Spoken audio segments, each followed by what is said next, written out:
I really don't have an official intro. Cool. Man, I'm We're not rolling? even. Huh? We're rolling? Yeah, we're rolling, but Okay. no one can see you yet. Okay, cool. Give me a second. Okay. As soon as I turn on the camera, I always get so fucking nervous and weird.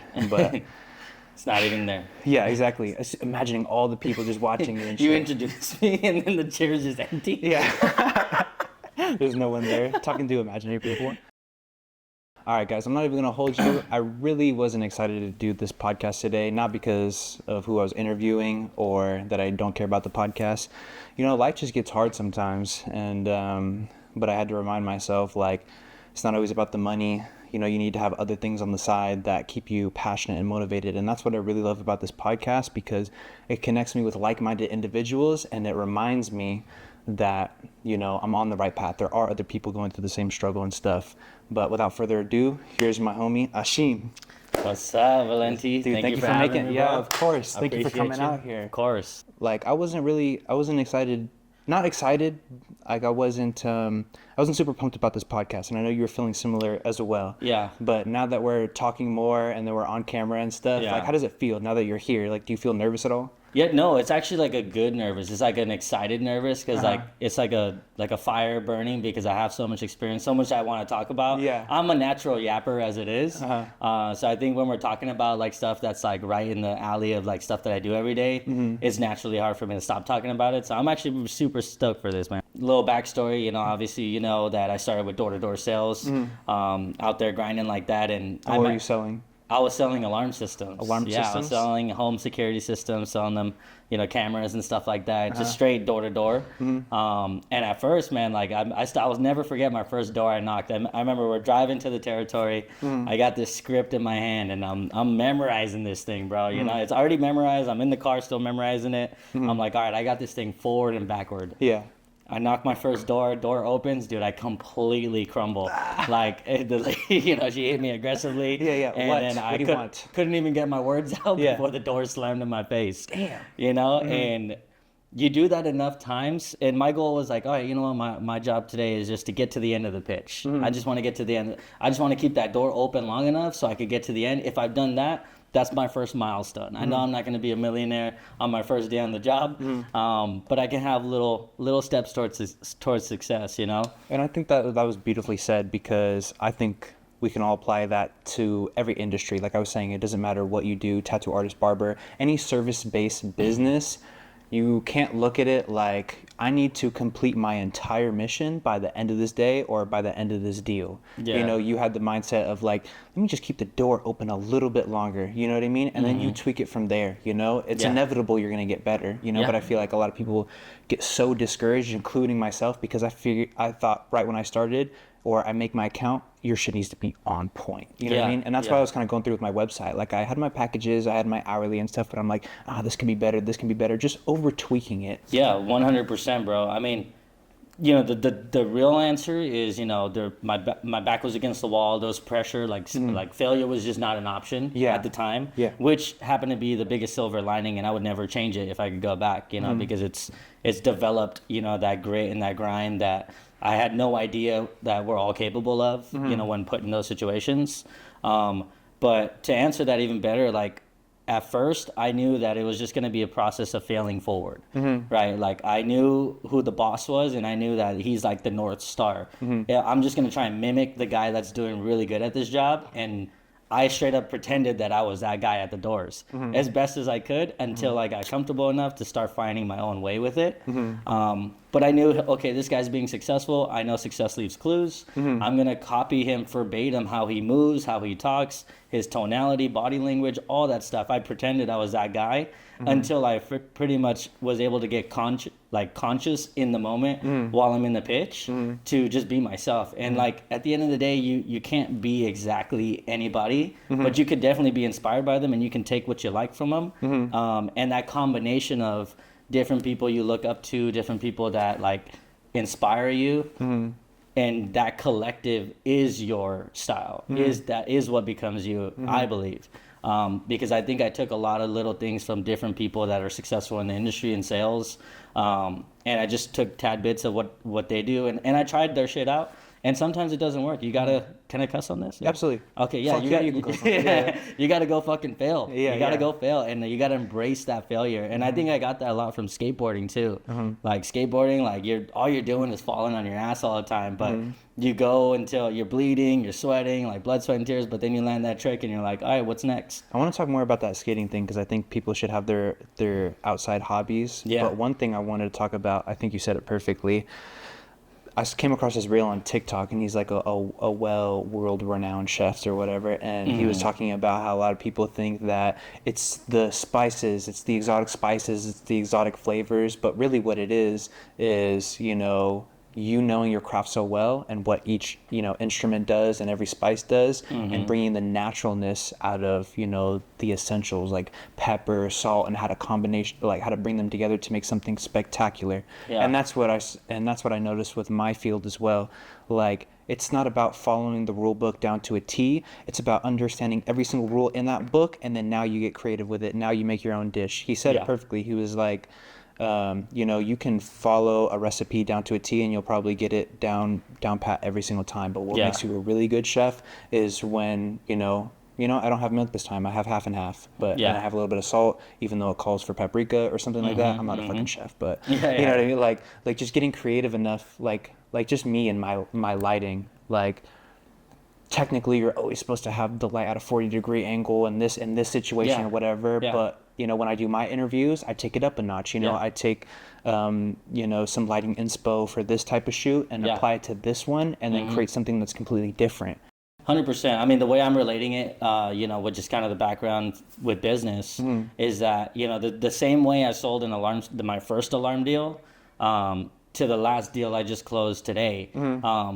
There's a lot of similarities in the process from my first sales pitch ever, and there's a ton that's changed up to now, but there's still certain things that I still keep, like being present when you're talking to somebody, keeping that eye contact. But another thing that, just kind of to piggyback off what you're talking about, is making those subtle changes, like breaking the rules, so to say, is something that I personally embrace. I feel like that is where you're becoming unique. That is where you're finding your own style, like breaking some of those rules. Like in sales, not really supposed to cuss, but if you have that right client, if you built that rapport with them, bro. Because you got to know your people, right? Yeah, you got to meet their vibes, and you want to connect with people, and just being as genuine as possible. Right? Yeah. Because I learned even like, okay, I could copy the best person as to a T to where you can't tell the difference, but then there comes a point with that where you outgrow that, and now you it's not you. Yes, exactly. And now shows. what was working once is now not working anymore, because it's just not authentic and genuine anymore. And that's where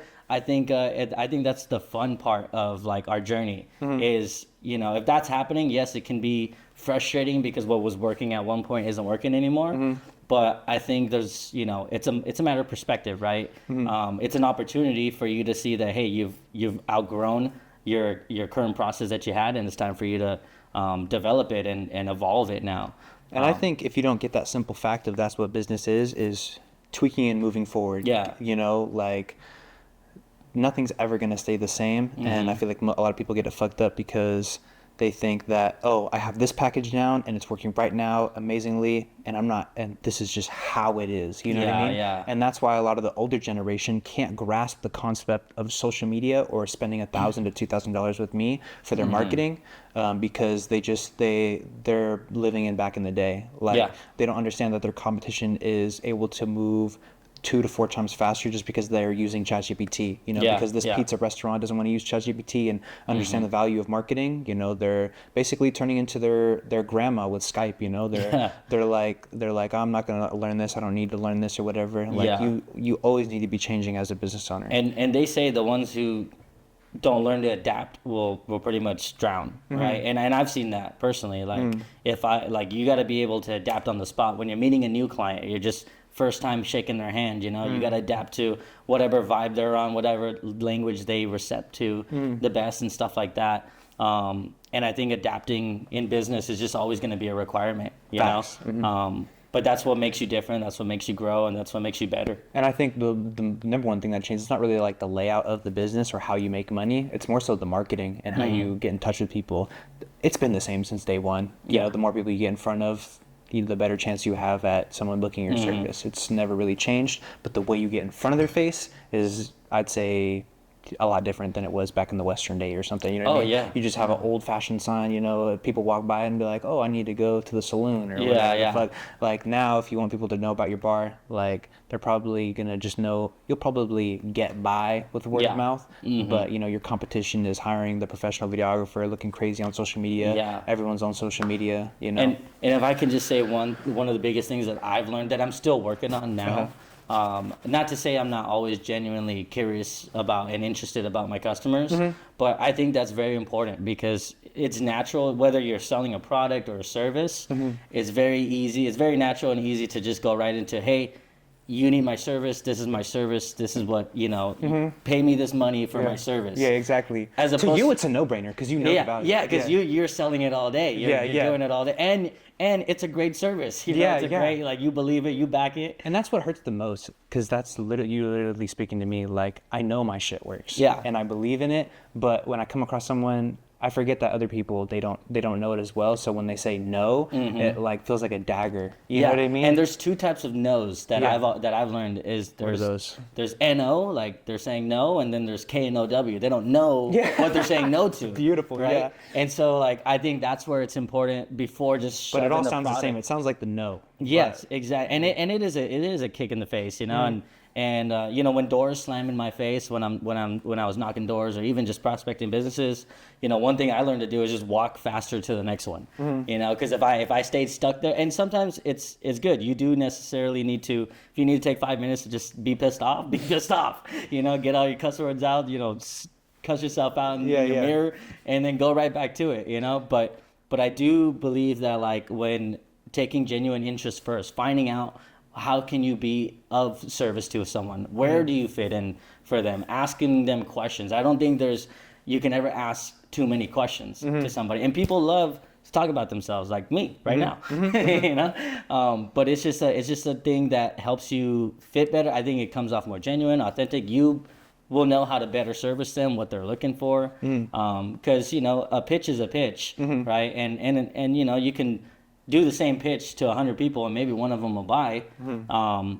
Or you can ask them questions, learn who this person is, and cater it to them. And all of them will buy. No, I think that's beautifully said, because I think a lot of more people need to realize they don't give a shit about you or really the service. It's more so what your service is. What's in it for them? Yeah, exactly. Like, you need to market in a way that they can picture themselves after your service. Yeah. You know what I mean? After I get my solar, I'm gonna feel so good saving that money. After I get that photo shoot, I'm gonna have a bunch of girls hitting me up, or I'm gonna have a bunch of. I already know where I'm gonna post it. So he's already planted those ideas, how I'm gonna. But when you're coming off as like, hey, I have the best quality and I'm most affordable. Like, it sounds like a killer deal, but you're not allowing them to picture themselves. Yeah. The difference between a Honda dealership and a Lamborghini dealership.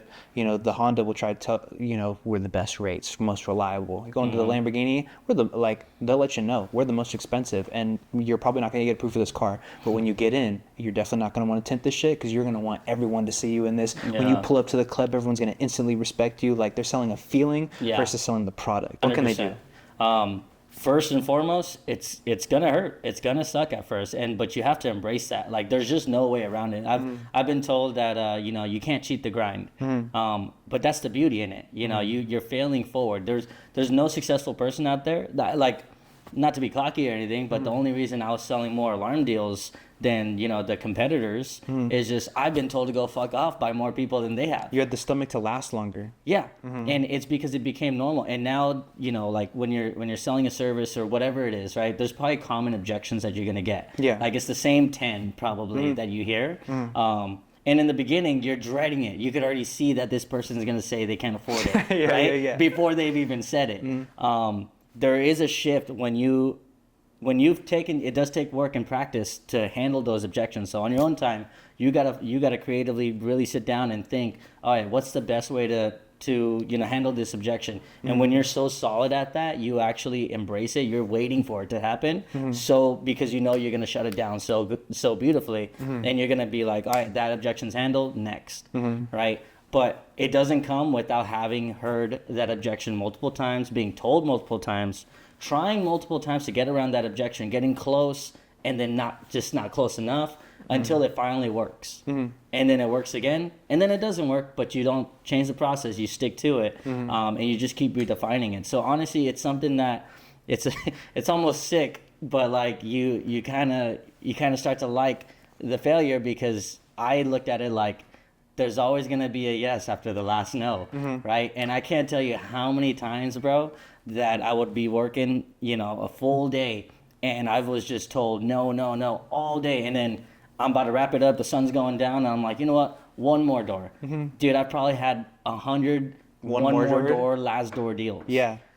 Same. So it's like you're 3 feet from gold, right? Like, I bet a lot of people that quit at that last door, that's what most people do, you know? And we're not saying just because you do that extra door, it doesn't guarantee just because you put in that little extra effort or whatever. Yeah. But that's just what separates you from... It's inevitable. Someone broke it down for me like this.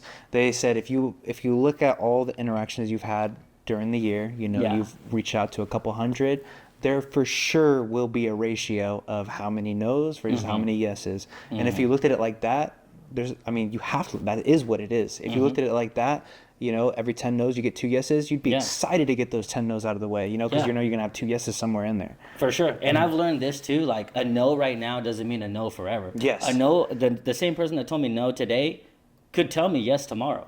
It's just, and that's like, we were just talking about how like, new communities, you're getting infested with salespeople, right? Yeah. And there's different types of salespeople. There's some that can respectfully take the no today and maybe and a maybe tomorrow, but still leave on good terms where they could show up back to your door and you wouldn't be pissed off they came back. Leaving on good terms, that's actually really amazing, because I remember when I was first starting off, I would not necessarily leave on bad terms, some to fuck off, but kind of give them some sassy energy. You know what I mean? Like just kind of like, oh, you don't need me then. Especially when it gets you off guard when you thought it was going to go through. Right? Oh, 100%. Yeah. And I think what I'm realizing too with my industry, it is looked at like a luxury, whether they realize they need it or not. Unfortunately, they just look at it more of like an expense. And so I keep that in mind a lot more when I'm reaching out to people, because sometimes I have people tell me all the time how much they love my service, but they won't pay $1 for it.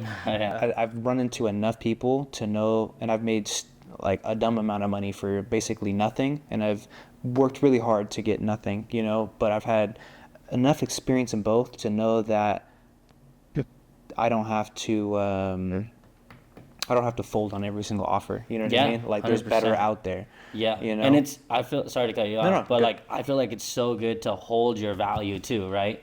Because I've made the same mistake where, okay, you know what, price is an issue, let me just go down more on price. Oh my God. And then those are the customers that give me the most shit. Yes. That got the most, they got the whole freaking Santa Claus deal. No discounts. If you're not closing okay. I don't even know why I'm so passionate about this shit. Yeah. But I'm speaking to myself. Go through it. I'm speaking to myself as well. I used to fold on the fucking price all the time, and even though it seems like you're winning in the short term, broke people talk to broke people, rich people talk to rich people talk to rich people. So if you're just connected with a bunch of broke people who are only paying you $250 for your service, or $25 for a haircut, or just $300 for a tattoo, they're gonna refer you to other broke people. If you find someone who's willing to pay $1,000 for a $300 tattoo, it doesn't mean like you're gonna blow up right away, but like just they're out there, like there's always been levels. There's always levels in every single industry, top dollar and then the lowest dollar. And I feel like a lot of people just need to realize that, like, but it is kind of hard when you're first starting out. You don't even believe that anyone would even pay for your service, so you're just excited to take anything, but they don't realize how much they're fucking up the industry. Yeah, and I think it also fucks up your head too, because you think that's what you're worth. If you have a $500 package that is really should be $1,000, but you're doing it for $500, and then someone convinces you to do it for $250, it mentally now you're seeing your service as less valuable. And I've done that, where I started just to get deals. I was so used to having a certain number of sales. If I wasn't getting towards that number, I was basically giving shit for free. And then to a point where I almost psychologically convinced myself, do people even really need this shit that I'm selling? Yes, that was literally me too. Like I was like, do people even care about content? Like, how is Nike paying billions of dollars for their marketing teams, but this guy won't give me $25 for it looks the same? Yeah. It's just like, so what I was trying to say earlier was, if you're not getting the clients you want at the price you want, just stay down. You know what I mean? Hold on to your numbers, especially if you want to do this long term. This world it's big, but it's not that big at the same time, And to add to that, the reason I feel like it's so important to, there's special cases where you might have to work with somebody, right? We all get that. But the reason it's so critical to like hold your value where you hold it is, if it's not going to be worth your time, you personally aren't going to, and give that's where I'm know? at. Like for me, 250, it's not going to make a damn difference in my life. You know what I mean? So people have come to me multiple times. They're like, how come you don't want to just be consistently booked out for 250? I've lived that lifestyle. And like you said, they're the worst people to work with. Like, I will be, booked out consistently, but I'm going to get burnt out and not be able to reach out to the clients that, for one, actually appreciate my shit, and actually will make a difference in my life. Yeah. And it's crazy because a lot of people, a lot of us, I'd probably say most people are considered business owners, even though they don't have a storefront. But so many people trying to get over on other people, like, do you not realize, like, I've dedicated my life to this the same way you've done your barbering thing or whatever? Like, why are you trying to skip out on me? Like, you're basically saying, like, your rent doesn't matter, your shit doesn't matter, but still give me a service that's going to make me money and make me look great or whatever. That's just how people look at it. Like, they look at it from a very selfish standpoint. And when you understand that, like, you really can't be too mad. Yeah, I've been there. And I've looked at it like that too. For sure. But I'm definitely a lot more sympathetic towards business owners. Like, even if I go to my homie's shit, here's a free t-shirt. Now, fuck that. I'm going to pay the full $45. You know what I mean? Right. Because I know what goes behind it. Especially when you've put up your own money into your business. You've risked like we were talking about marketing, right? And like, I used to pay like, like $1,300 a month just for this like newspaper ad that would go to like all these different zip codes in the IE. There's no guarantee somebody's gonna call my ad, but I knew I just needed one person to call and I'd make my money back 3 times over and be able to continue doing it. But I probably paid for that service for straight 2 years before I, let go of the business and everything like that. How come you let go of them? How come you didn't move? Because I remember you told me you did close some stuff. Yeah. So, a little bit background. I started obviously in door-to-door sales. Did that for probably the last 6 years. I built up a whole sales team. Had my own office. We did like $2 million in revenue 2 years in a row. Things were going perfect. But we were just talking about adapting and changes that happen, right? A shift happened from alarms to solar, and a lot of alarm reps, because the money was that much better too. Yeah. And at a time where I was inclusively, doing both, but I made the mistake of not continuing to hire. I made the mistake that you thought you were set. Yeah, everyone's gonna stay on my team. Yeah, everybody's gonna say I'm their boy. Like, I take care of everything. For themselves. Not like and they're I don't out blame to get them. you. And I would never tell somebody work for me forever. Like that's just I was young. I can't blame it on that entirely.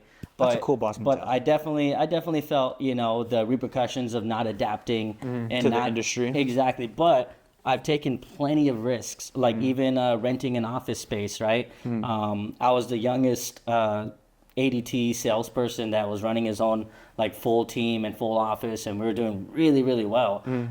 But that was a risk. I didn't know if we were going to have enough sales to cover that stuff. But every time I've noticed when your plate is full and you add more stuff, it's not like other stuff falls off the plate that was on there. It's just your plate just gets bigger, right? And it is kind of throwing that hat over the wall idea. So like, to answer your question with that business, it kind of just ran its course. I work for a Fortune 500 company now. It's still sales. It's no different. Actually, I feel like the door-to-door grind has made this job like kind of a walk in the park. Yeah. Bro, there's nothing like walking in 100-degree heat, getting told no all day. I get told no all day, but in the DMs, in my air conditioning. You know what I mean? Having to be in the heat, and then you gotta buy drinks and shit. Like, nah, for real, dude. It's it's just been that experience. Like it's not anything new to me. Like I used to get told no, for a whole day knocking doors. Until I have some success and I get some sales. Now I just go to big warehouses and businesses, went from door to door to business.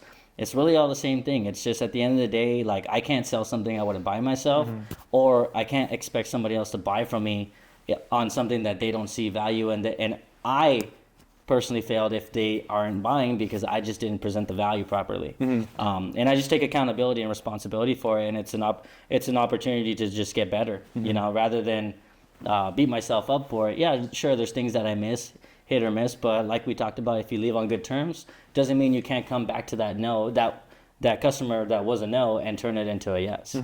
Some deals happen that day, some deals happen in months. 100. But if my pipeline is fat enough, I like there's always going to be something that's going to pop off as long as I'm following up. Speaking the fire, speaking the truth today.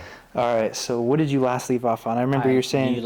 Oh, yeah. Okay. You're just kind of introducing like the. All right. So the podcast did just get cut off, and we were on a roll. But we're gonna start out. We're gonna start off where he was.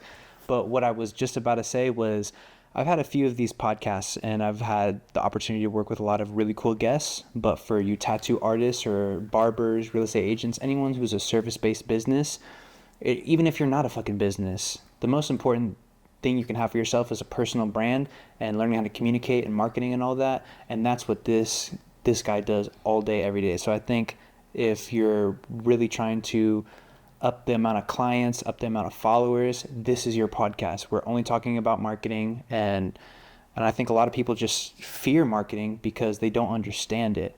And I think we were about to talk about something good. What was it that we were talking about out there? We did mention something about like, where do you find that confidence, right? Mm-hmm. Like, especially when something is new to you, like marketing your business that you've never marketed before, like where are you going to find that confidence to put your face out there for, right? Mm-hmm. One thing that I learned when doing something new like sales, right? When it was first new to me, I knew I was a rookie, mm-hmm. but where am I going to harness confidence from if I have no confidence yet, and I'm not going to build that confidence until I get better? Mm-hmm. Well, I knew that I was a really good skateboarder, mm-hmm. and I was a really good saxophone player, mm-hmm. before I had to get a job and everything like that, right? So I harnessed my confidence from those two aspects of my life, mm-hmm. which was a big part of my identity and still is, mm-hmm. And I took that confidence to the door with the product I was selling. Mm-hmm. I knew that I'm good at something. I knew I was worthy of success, mm-hmm. And I knew that I've had success elsewhere, so I deserve success here too. Mm-hmm. And that was really a big game changer for me, because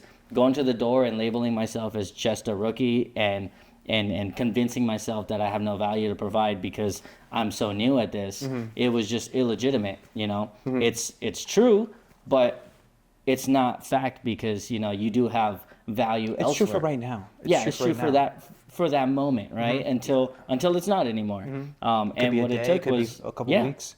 What it took was harnessing the confidence from other aspects of my life that I'm good at, mm-hmm. And walking that, wearing those shoes. And I'm gonna add on to that. And as far as pulling your source from other aspects of your life, I think it's also important to remember that it's also really important not to just make whatever you do you, because for an NBA player or someone who's a visual artist like me, I could get stabbed in the eye tomorrow. I can get hit by a 16-wheeler and I'm paralyzed and I can't hold the stabilizer anymore. You know what I mean? Like, you may not be able to do what you love for the rest of your life. So it's really good to understand that there's a lot more to us as a human, mm-hmm. whether you're a father, you're you're friends to somebody, you're a son to somebody, you're in a community of skaters and stuff. There's a lot more to us than just a tattoo artist, a barber, a salesman, you know what I mean? But 100%. When you tie your whole identity to what you do and then you can't do it anymore, or you're not doing good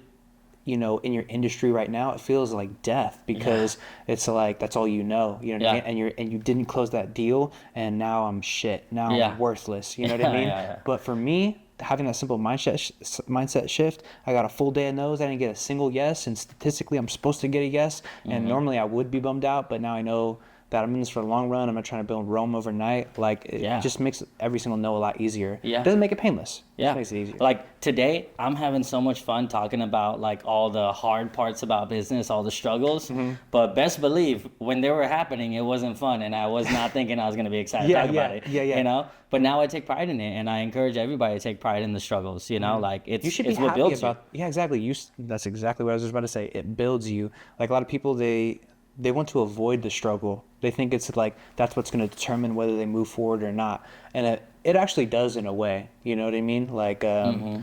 the struggle is not, you failing isn't going to determine whether you move forward or not. You being okay with failing and then continuing to move forward, that's what's going to determine your success long term. 1000%. I could not have said it better. Mm-hmm. Honestly, that's the hammer on the nail right there. Where are we at? We're at 10 more minutes. 10 more minutes? Yeah. We could wrap it up. Yeah, I was about to say, I'm ready. Yeah. I feel like we talked a lot about a lot of good stuff. If you had to leave someone with some advice as far as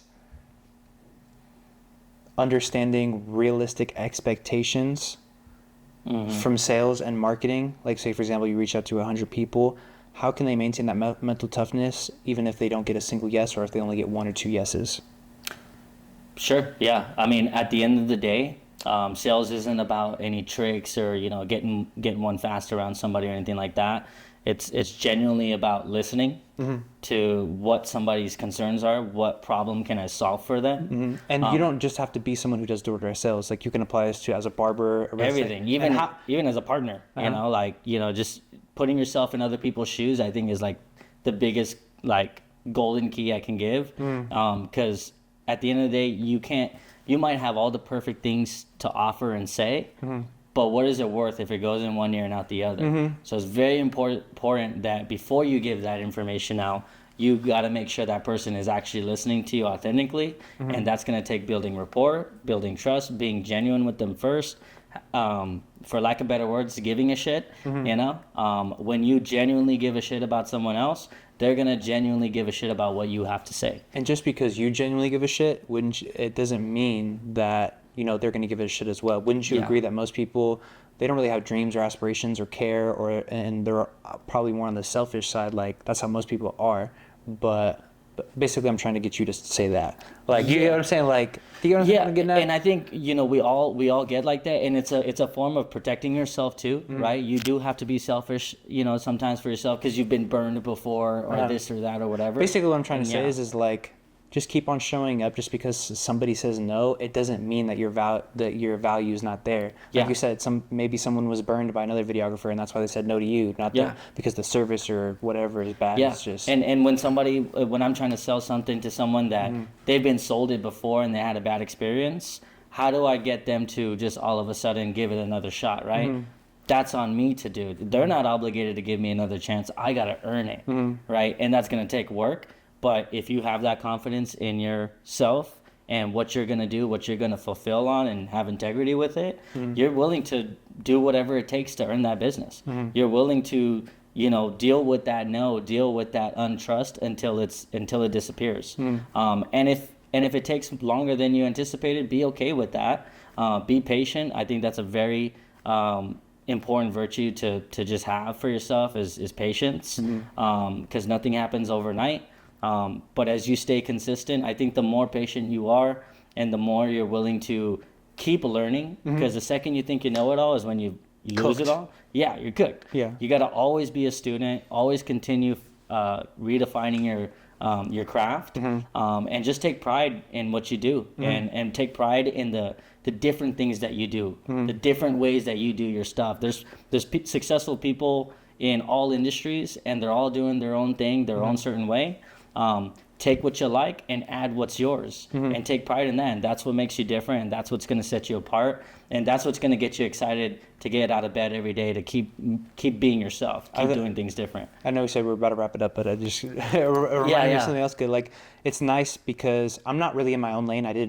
I'm not pioneering freelance videography or whatever, but I know the market I serve, and it's nice to be in my own lane, because before, when I was just relying on the quality, I was in a huge pool. You know what I mean? I am relying on my quality, but now that I understand my market and who I'm serving and who it's for and the way I go about it, I'm not the only one in the pool, but it's like a little more like this. You know what I mean? It's a little less stressful. I'm not competing with production. I'm not competing with the 16-year-old videographer who just does these crazy fucking edits or whatever. Yeah. If I took the time to learn that and get those specific shots to make that specific kind of edit, I know I can do it. You know what I mean? Yeah. But I would get discouraged when other people are like, oh, how come you don't just do that? Or how come you don't do that? It's like, that's not my mission. That's not what I'm doing. You know what I mean? I'm here. You know what I mean? I'm going on this lane. But when you're trying to like, I need the clout from over here. I need the clout from over here. And I need the clout from my own lane as well. It's very overwhelming, and it's just not sustainable long term. 100%. And, you know, I took a lot of self-development before, and one thing that I took away that was like really important is,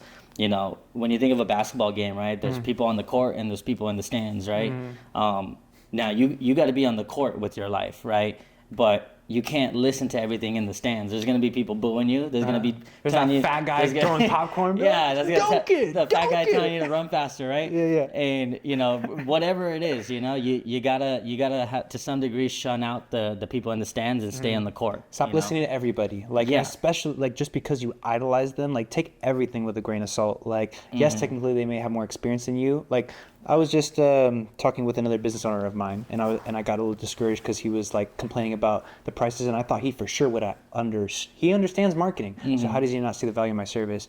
He's in the industry of selling quantity. I'm selling a product to wine connoisseurs. They're going to spend $1,000 on a bottle of wine, but to someone who's not a connoisseur, they'll taste the $1,000 bottle of wine, the $25 bottle of wine, and be like, it's close enough. I'm gonna go with the 25 or whatever. Sure. You know, I'm serving the market of like they understand the value and they're willing to invest in it because they see the value in it. You know what I mean? They're already dabbling in it, and that's where I would get it fucked up by trying to pitch my $1,000 prices to people who don't even fucking drink wine. Yeah. I think where a big difference lies between that $25 bottle and that $1,000 bottle is the experience you sell with it. Yes. Right? That's another thing too. Because we're not only selling a service, but we're also selling an experience. Yes. I would say that's a big, if not probably 90% of the reason why some people do business with me is because they just like me. I'm easy to talk to with them. I get them laughing.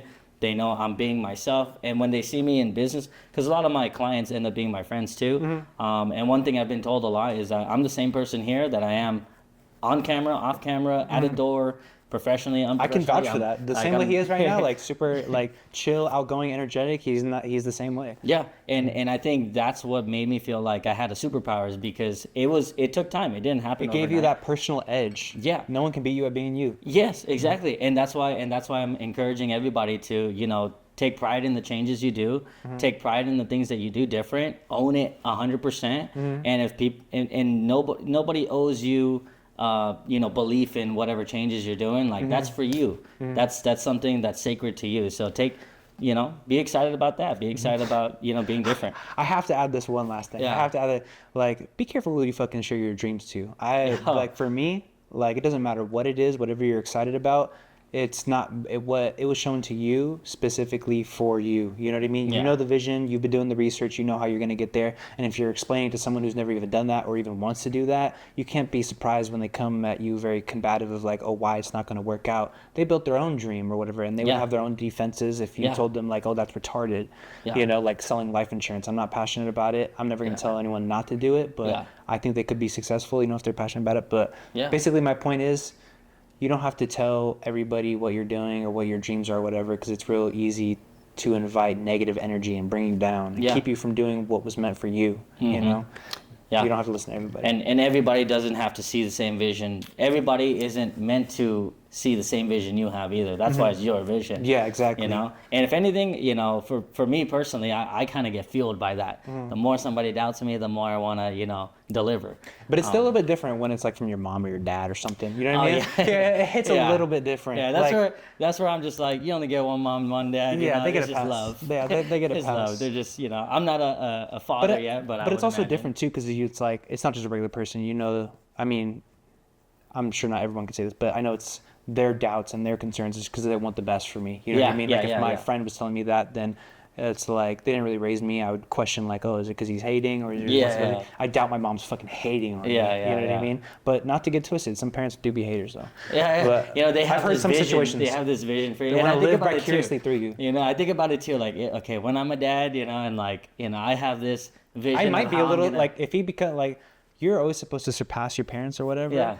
You know what I mean? And you might rub them the wrong way a little bit, and I might get rubbed the wrong way a little bit too. It's just because it's like it just reminds them like they had like this goes with everybody. Your success a lot of the times it reminds other people of the things that they should have tried or their stagnation. You know what I mean? So I get it's just human nature, but just understanding that fact, I think life is tough. Personal. Life is tough as it is. The best thing to do is just wish people the best and focus on yourself and just trust the process. And that's how we can do, brother. Yes, sir. Let's wrap it up. Oh, yeah, brother. Thank you for your time, man. Appreciate you, my boy. Of course. Let's sit right here. Yeah. I'm gonna take a video shot. I'm gonna turn it into a picture. Okay.